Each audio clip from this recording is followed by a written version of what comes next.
I believe we'll get started. I've got 3 o'clock on my watch. I'm Brad Dial. I'm the chairman of the Champaign-Urbana Mass Transit District, and this time I'll call this meeting to order December 13th, 2017. Would the clerk please call the roll? Bauer. Here. Chaplin. Here. Cho. Farron. Present. Hannon. Uchtman. Present. Dial. Here. Quorum is present. We have a quorum. I'd ask for review of the agenda and motion and second to approve, please. I move we approve the agenda as distributed. Second. It's been moved and seconded to approve the agenda as presented. All in favor, please say aye. Aye. All opposed. Motion carries. At this time, we will have a public hearing on the tax levy ordinance for fiscal year 2018. The purpose of this public hearing is to provide an opportunity for public input on the general tax levy ordinance of the Champaign-Urbana Mass Transit District for the fiscal year beginning July 1, 2017 and ending June 30th, 2018. Notice of the proposed tax increase for the Champaign-Urbana Mass Transit District appears as a black bordered notice or black box notice in the News Gazette on December 4, 2017. Beginning on December 4, 2017, the proposed tax levy was posted on the district's website, www.cumtd.com, under the financial documents for public review. Are there any comments from the public on the proposed tax levy? Please approach the podium, state your name and address. This is an opportunity to make the statement to the Board of Trustees as a whole. We do not answer questions. Please limit your comments to 5 minutes or less. The countdown clock will display your remaining time. Any questions from the public on the tax levy? Seeing none. If there are no more public comments, I declare this public hearing on the general tax levy ordinance of the Champaign-Urbana Mass Transit District for the fiscal year to be closed. Our next item of business is audience participation. Any audience participation today?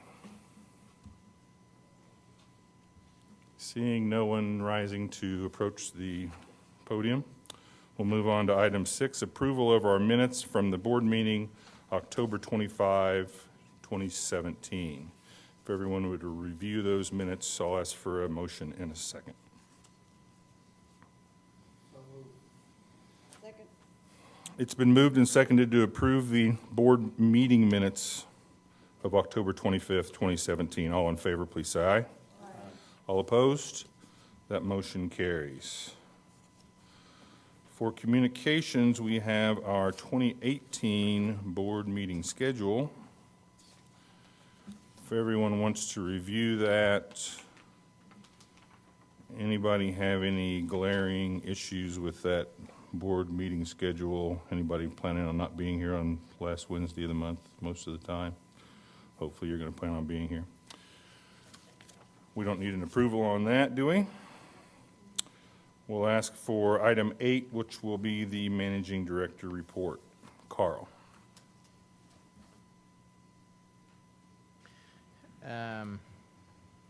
I did want to just briefly mention, I was going to do it under communications, but I'll do it now too.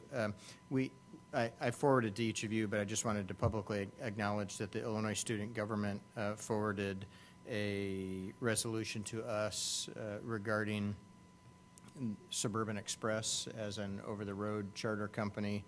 And while it didn't, this version, the version of the resolution that was passed, it didn't specifically request anything of us. An earlier version did request that we deny any advertising space to that private company. And so I just wanted to let you know that I've responded to the ISG, and even though it wasn't a part of the final resolution, I responded to that item in the earlier draft. So I think we're good to go on that.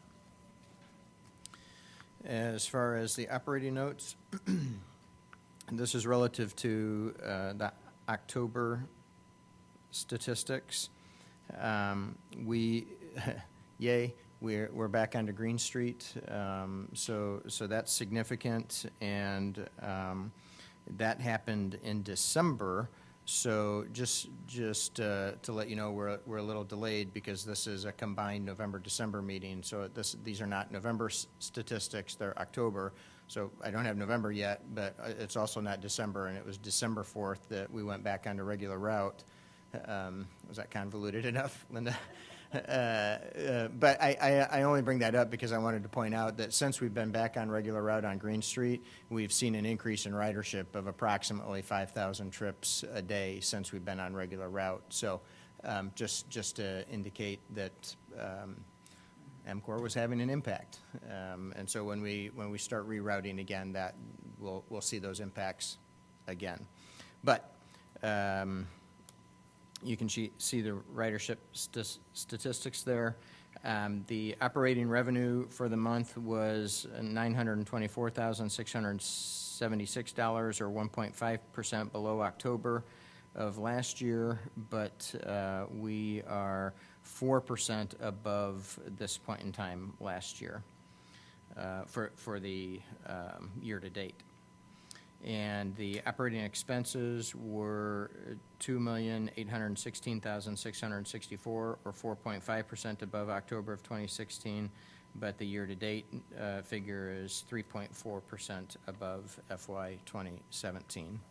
The year-to-date operating revenues are $157,551 above budget, and the operating expenses are $1,754,956 under budget. My notes there about the grant applications for the Illinois Terminal Expansion Project, I have a vague statement in there about those programs being oversubscribed. And so Trustee Utman had asked me about a little more information on that.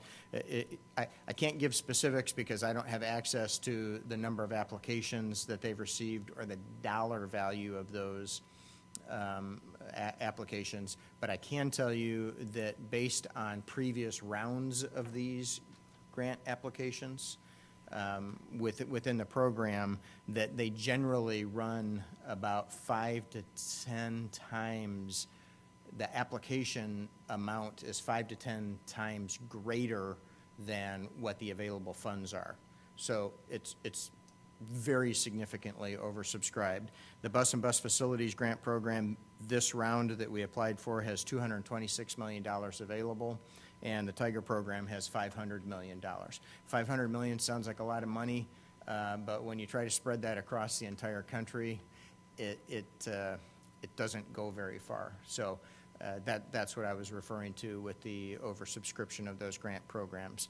But as I said in a previous meeting, we would have had a guaranteed no if we hadn't applied. And so, you know, we put our best effort into it, and we'll see what happens. With that, I just wanted to give a note that our combined charities campaign has completed, and we had a successful year, and part of that was due to the nearly unanimous participation from board members, and the district appreciates that, and all the charities that receive your money appreciate that as well. So thank you for participating in that. And then finally, I just wanted to make a comment that this is Don Utman's last board meeting. The county board had appointed his replacement last night, and so he will begin in January. But I wanted to give Don a little gift that we do for our retiring trustees.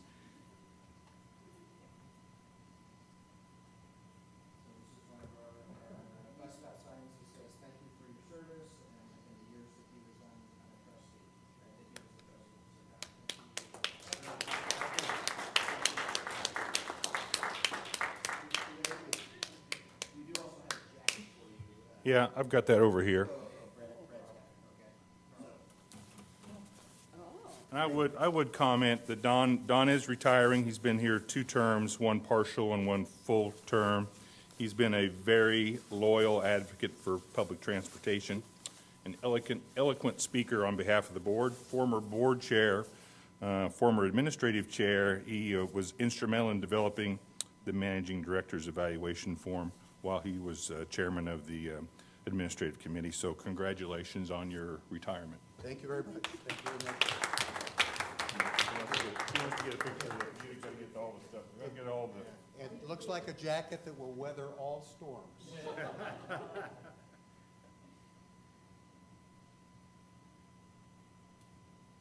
Thank you.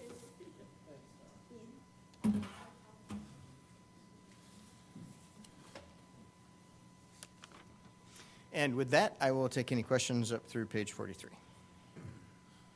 Questions for Carl on his managing director report, pages 6 through 43. Anyone? Jim? I have a couple. One you didn't comment on, but we had a lot of dialogue. How is Country Fair working out? And any comments on the, with the loss of the main stop there and the reshifting? And when I drive on the Country Fair, the drives there, the buses are always parked. Is that working out or what? So you're saying Country Fair, but I presume you mean Round Barn. Round Barn, I should say. Round Barn Roads. Round Barn Country Fair. Once we stopped serving Country Fair, then Round Barn became the Yes. alternative. From an operational perspective, it is mostly working well. There are some tight turns involved with that street. Turning off of Madison to Round Barn is a difficult turn to make when there are cars in the left turn lane headed eastbound on Round Barn. But we're navigating that, and it's functioning operationally fairly well. The biggest niggling point about it is that there are no shelters there. And so we're in the midst of a conversation with the with the owners of Round Barn about hopefully getting a shelter installed there for the passengers to be sheltered from weather.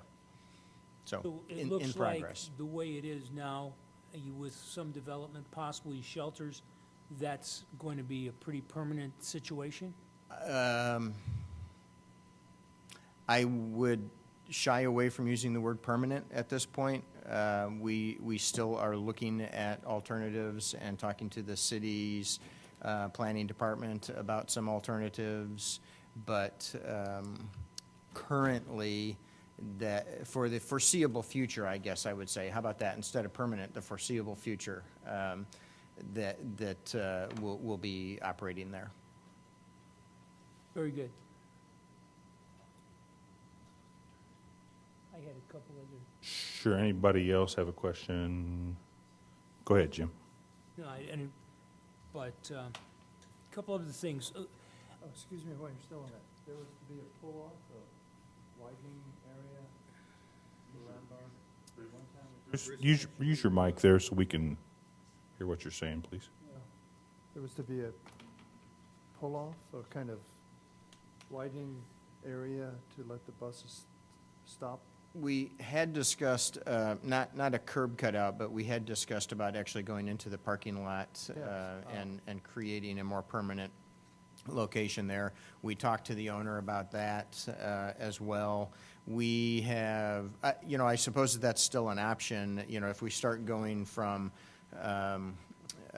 foreseeable future into the permanent part of the conversation, then that probably would become, that would bubble up to the top.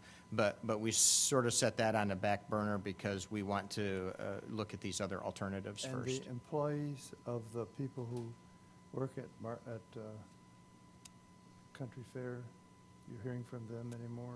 From Country Fair, Yeah. where we used The to provide employees, service. yeah. I haven't personally. I can get back with you and check with the media manager to see if there's been any follow-up, but I have not heard of any. Thanks. All right, Jim, go ahead, please. Also, just as a final thought, I was excited to read that the route analysis grant has finally been coming forth, per your notes. I think that's worth a comment from Yeah, our yes. managing director. Yeah, that has been a really, really long process. However, I will note that we don't actually have an executed grant in hand yet. an executed grant contract in hand yet, so we are still waiting on that. I can only presume that the division within IDOT that works on this particular type of funding is way overloaded, because it's been a really long process to get this grant in place. But we at least know that we got it. That's for sure. That's locked in. So yes, that's good news. Yeah, no, I thought so, because it's, for my year here, it seemed like that was a reoccurring theme. Yes, it certainly has been, and the year preceding your arrival. Yes, so I agree. Couple other quick things. In looking over the numbers, was there ever any thought, I know in monthly ridership and year-to-date ridership, we have comparison for that month and then also 5 years. Say page 6. Yep. Is there any thought about applying that 5-year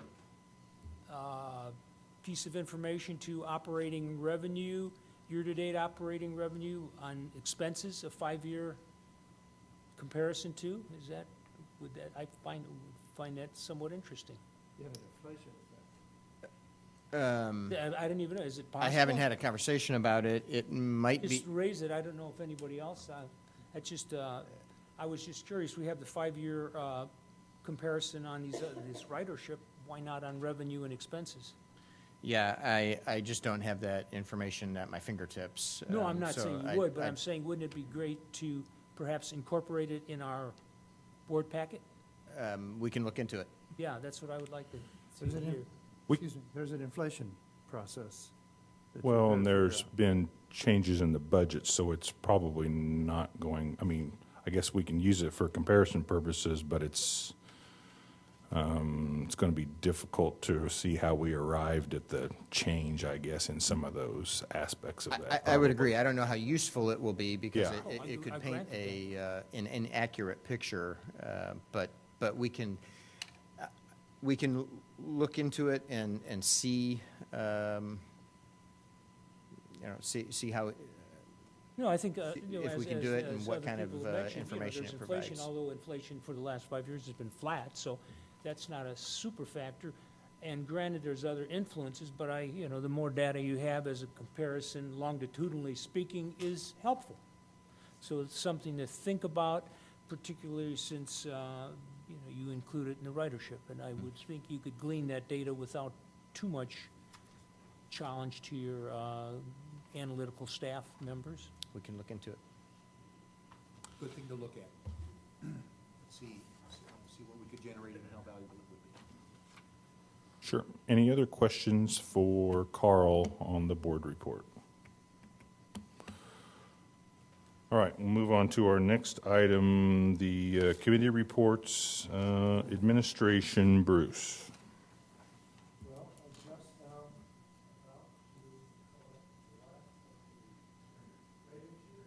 Why do I forget that? I'm just about to collect the last of the rating sheets. Don and I are going to meet and digest these and put them together, and then meet with Carl and talk about the results. And by the next meeting of the board, we will have a good summary of what's gone on and our recommendations. Very good. Any other items from administration? Bruce? No. Thank you. Facilities, Linda. Okay. Anything that you would care to report on facilities, Carl, at this point? Not beyond that, what I already have in the operating Okay, notes. thank you. Service delivery, Margaret, please. No report. No report for service delivery. That was item number 8. Item number 9, we're going to begin our action items. Let me...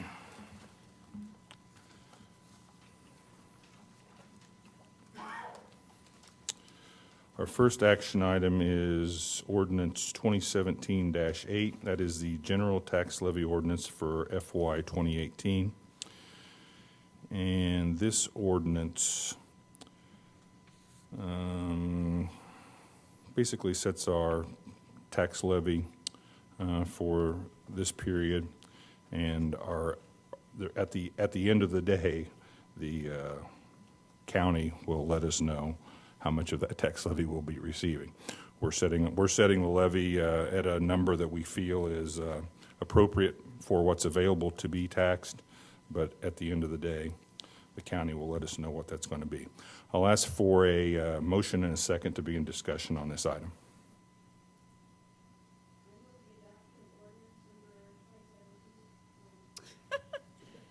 I move the adoption of ordinance number 2017-8, the general tax levy ordinance, as distributed in our packet. It's been moved and seconded to begin discussion on this item. Any discussion from the board? Seeing none, I'll ask, oh, I'm sorry, Jim, go ahead. Probably as much for anybody listening in, this far along in the program of this ordinance, say if we voted it down, that would mean we would get nothing this year. Is that correct? Nada. I think technically it would probably be, Not a fallback. it would just probably lose be worse than that. $multi-million of tax revenues. If, I mean, this is very hypothetical and it just for educational purposes. Is that correct? I think it's probably a worse picture than that, actually. It's not just what we wouldn't receive for this year. I think if you don't, I'm going to defer to. You were headed down a correct path, though. So we Once would miss. once we don't do it, we lose it forever, basically. And not only that, that's our match for our state grant program. And so if we no longer have the match, then we also lose the state money. So there's a radical compounding to that type of impact. Well, I know, I'm just making, as I said, I'm making the point so when people listen in, they understand where we are. Yep. Yeah, this isn't like an optional thing that we could defer or not do. It has to be done. I appreciate your point. Any other board comment on this issue? Seeing none, we'll have a roll call. Farren. Yes. Hannan. Uchtman. Bauer. Chaplin. Cho. Dial. Yes, motion carries.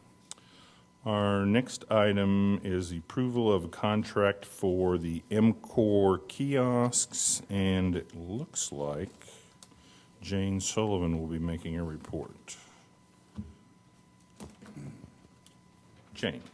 Thank you.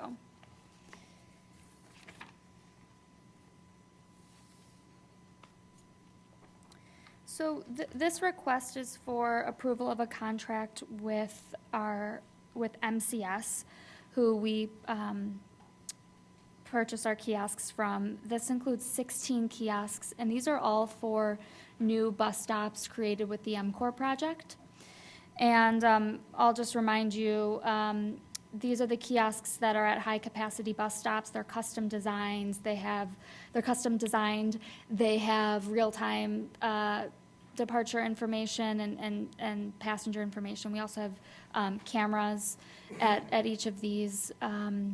So we, this is a sole source procurement. MCS is the only vendor that can fulfill this. As I said, these are custom designed, and they were involved in the creation of the kiosks from the beginning. So this is funded through our downstate operating assistance program, so 65% state funded with 35% local funds.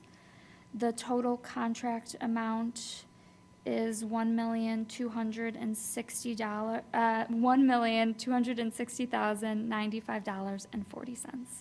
Are there any questions on this? You can see, I'll just mention, the next page, page 53, those green dots show our anticipated locations of those new kiosks. Go ahead, Don. Jane, I had two questions on this. I wanted to confirm that this is the final cost of the kiosk as installed. There's not another cost coming for installation. This is the full package, correct? That's correct. Very This good. includes labor. And when I worked through this seems to be about $79,000 per kiosk. I was wondering how that compared with other kiosks. It will give me a feel for Yeah. how reasonable their proposal is. Yeah, so we went through the same process to make sure the proposal was reasonable. We went through a cost analysis before we sent this to the state for approval and before we presented it to you. So the best way we could do that is a recent purchase of a kiosk was in 2016 with the Latitude apartment complex. You might recall they purchased the company, without MTD participating in the cost, purchased a similar kiosk, not identical, but similar kiosk for that bus stop. So we looked at what they paid, and it was about $12,000 less than this, and we identified what the differences in our kiosk and their kiosks were.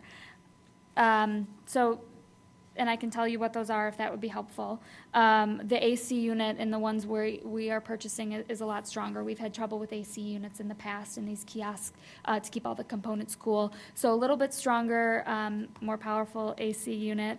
That kiosk doesn't have the LED sign at the top. If you can picture it, we have the larger LCD screen, but at the top of most of our kiosks, we have a double-sided LED kind of bar. Anyway, the kiosks were Like a ribbon purchasing. or something that's sending a message, like a ribbon that's giving a message all the time. Yes, yes. We also have a bigger LCD screen. We include 2 cameras in these kiosks. The Latitude kiosks didn't include that. The material is a little nicer on these that were a little different and we think more durable in these kiosks. So those are some examples of the cost change of the reason for the cost increase. So we outlined all those and estimated what the increase would be, and we determined it was fair and reasonable. Sounds reasonable. Thank you very much for that additional information. Jane, I had a question. There's a, right downtown Champaign here on Park Street, there's one of these big boxes with a double screen. Is that what we're talking about here? Exactly. Right. Margaret, you have some? Well, I was just saying, so these will look like the ones we've already got. They'll look very similar. It is a little bit of a different model. We've made improvements since the first ones we purchased and even since that Latitude kiosk, but very similar. You've seen them, Carl. Go ahead, Margaret. Yeah. On the whole, they're the same. The biggest difference is this air conditioner unit, so it's the guts of it, so that's not something that someone would see. The biggest difference on the exterior is these new ones have a stainless steel body to them. One of the things that we have struggled with the existing kiosks that we have is a little bit of rusting, and so we're switching to the stainless to try to help mitigate that more. One last thing. There are oftentimes that I've noticed that there's a real problem with some of these with glare on the screen, and it looks black, even though the display is actually there. Is there anything that can be done about that? Or have they considered that, or am I the only one that notices that? Yeah. Yes. Our technology services department has spent a lot of time on that. LCD screens don't do well in sunlight, and so sunlight almost just completely blanks it out and gives it that like polarized look. I mean, you can tell that it's on, but you can't really read it. And that's just part of the physical nature of an LCD screen. Having said that, we have tried a variety of different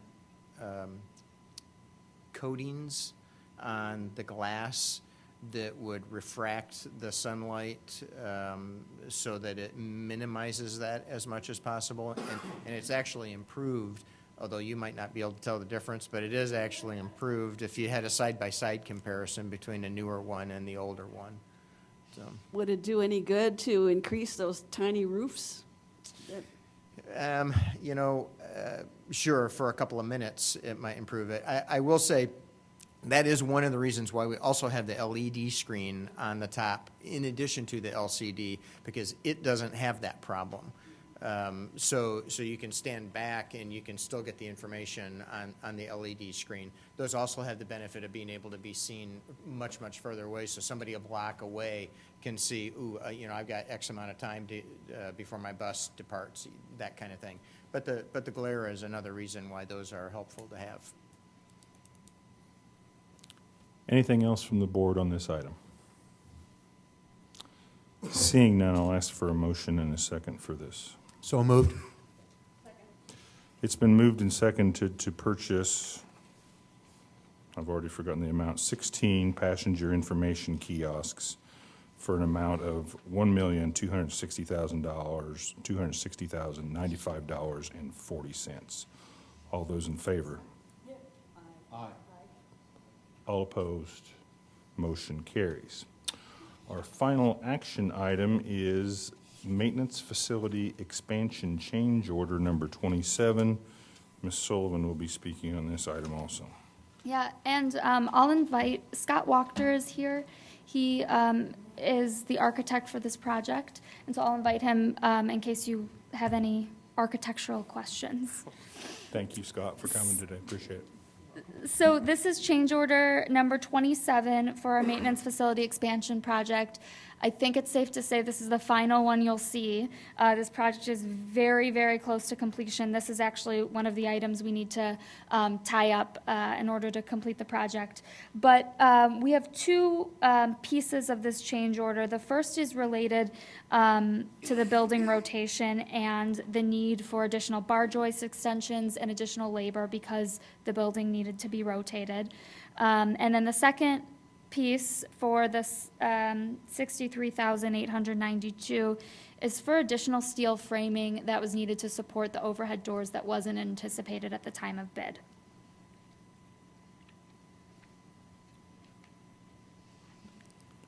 Questions from the board on this item? The framing wasn't anticipated, or the overhead doors? I'll let Scott answer. I was going to try, but.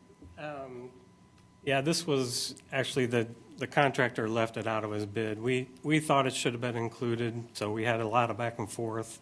The price submitted was significantly higher than that originally, so we've worked with the contractor to whittle that down to what we think is really fair and what we think they had to actually add that was above and beyond what they actually bid. But there was significant steel added to the metal building system to support those doors. I would just add, Linda, that had the contractor included that in the bid proposal, this cost would have been a part of that, and we would have paid for it. I mean, it was in the the need for it was in the specifications. We felt like it should have been included. It's something that got missed, but had it been included, that cost would have been on us. Does that answer your question, Linda? Yeah, seems like a significant omission, but yes. Any other questions from the board on this particular item relating to the new maintenance facility? More of a question, this term building rotation, I mean, and then it says 39,000, it seems that's a pretty small number to rotate a building. I mean, I guess I'm pleading ignorance. It's an Any interesting, comments, Scott? yeah, Right. it's an interesting term they use. They didn't really Yes, rotate the building. It was sort of more of an adjustment, I think. Yeah, it was an adjustment. Before we even ordered the building, we extended joists and had to angle the building slightly. The addition is because we added about 1,100 square feet in the building. So that's where the additional cost is coming in, because we actually added material, added roofing, added some wall panels on the So you side. actually turned it a little bit? We turned it a little bit.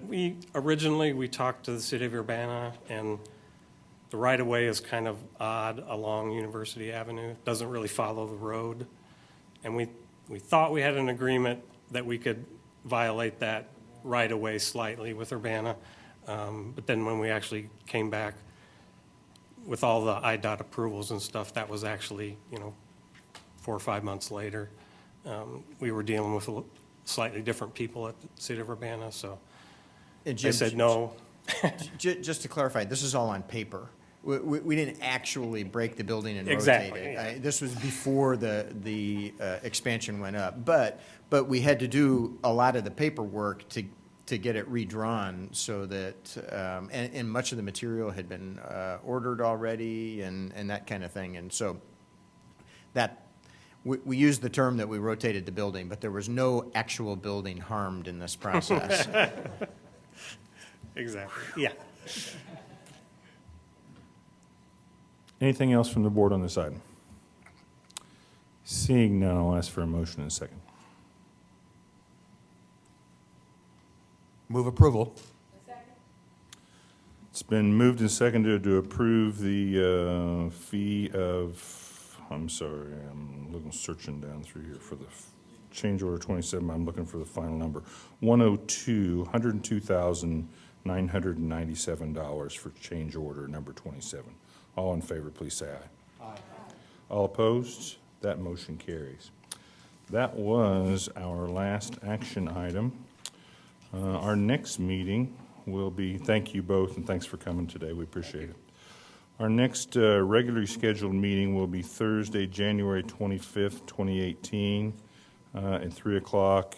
We do have, again, the next year's schedule is in your board packet, so get that stuff programmed into your phones. Again, I want to congratulate Don and thank Don for his loyal service to the Champaign-Urbana MTD for these many years. Any other business to come before the board at this time? Seeing none. Second. It's been moved and seconded to adjourn. We are adjourned. Thank you.